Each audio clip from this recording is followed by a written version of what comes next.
Hey, this is Dwight from Keep True, doing a recap from our book from last week's When I Grow Up Pop Up Cafe, which was one by Kathryn Otoshi. Um, Four main points that I wanted to discuss. The first point is that you don't want to envy others.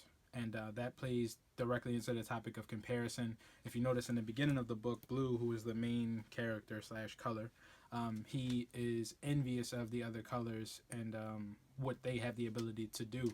And when you're envious of other people, that leaves the door open for you to be negatively affected and find insecurities in yourself when other people are making comparisons to you that might be negative. So that's kind of the first thing, and the main thing here is just trying to avoid negative comparison. The second point, which is very important, is that the main cause of negative comparison is to reinforce a false sense of security. So if you notice, Red, who is pretty much picking on Blue and making him feel bad, he's doing that out of a sense of insecurity. And so, a good example of that is, you two people, me and you were on the same playing field, but I feel like you may be better than me, or I don't feel good about myself. By pushing you down or knocking you down a couple pegs, now I seem like I'm bigger, I'm better, but in actuality, I haven't grown. I've just made you feel like you're lower, and so now I can look down on you and feel better about myself. But that stems, like, the main issue there is the fact that I'm insecure about who I am, and so being secure in yourself means that everybody's on the same playing field. We all have something to bring to the table, and that's okay. That's good. We're all equal. Point number three is that by not standing up for what you believe or what you believe in, you are also compromising your own security because you're not being authentic.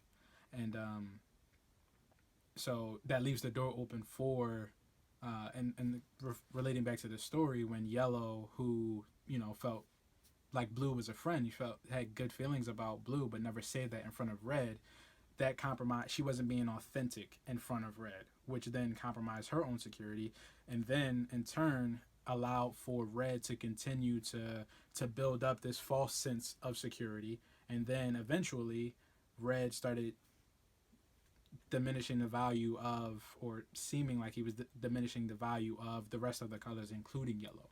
So while trying not to be diminished to the same level that Red was putting Blue on, in turn that made Red bigger, and then eventually it came back to hunt Yellow because she didn't stand up and be true to herself in the beginning. All right, the fourth and final point, which is a key takeaway from our whole talk on comparison and the book, is that it only takes one, and that one person could and should be you.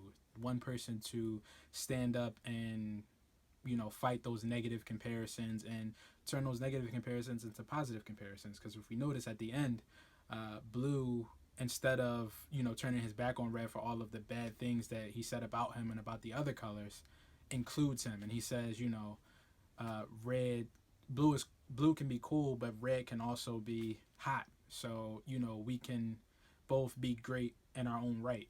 And I think that's the main takeaway, is for you to just stand up and say, hey, I'm me, you're you, and we can both be great together. There's no need for us to feel like one has to be less than the other.